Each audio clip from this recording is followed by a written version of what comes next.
On vit une époque où la confusion spirituelle est à son comble, littéralement. Ça fait quelques jours où je tombe sur plusieurs TikTok où il y a Jonathan Gambella, donc un pasteur que personnellement j'aime bien, je suis même allée à son concert il y a pas longtemps, etc. Et bah il fait un espèce de rap en langue.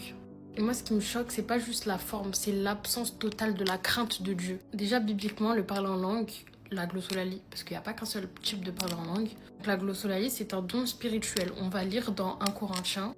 On voit Paul qui dit « Si quelqu'un parle en langue, qu'il y ait un interprète, sinon qu'il se taise dans l'église. » Quand il n'y a ni interprétation, ni édification, ça devient juste du bruit en fait. Et quand ce bruit, il est transformé en divertissement, c'est plus de l'onction, c'est de la dérision sacrée. C'est littéralement une profanation du sacré, genre.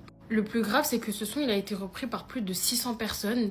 Et j'en ai vu des gens qui dansaient dessus, des gens qui littéralement étaient à moitié nus, des filles qui étaient en crop top, en décolleté.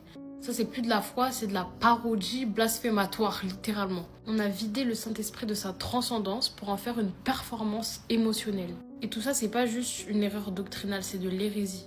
C'est ce qu'on appelle la désacralisation charismatique. Une manière de jouer avec les dons du Saint-Esprit, sans discernement, sans crainte et sans ordre surtout. On ne joue pas avec le Saint-Esprit.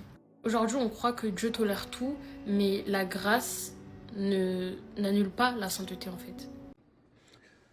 Il est vrai que le parler en langue est un don spirituel, authentique et précieux.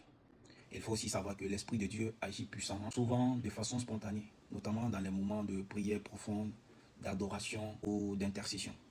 Et la Bible part même jusqu'à nous dire que l'Esprit nous vient au secours dans nos faiblesses, car nous ne savons pas ce qu'il convient de demander dans nos prières. Mais l'Esprit lui-même prie au travers de nous par des soupirs inexprimables, dans Romains 8 au verset 22.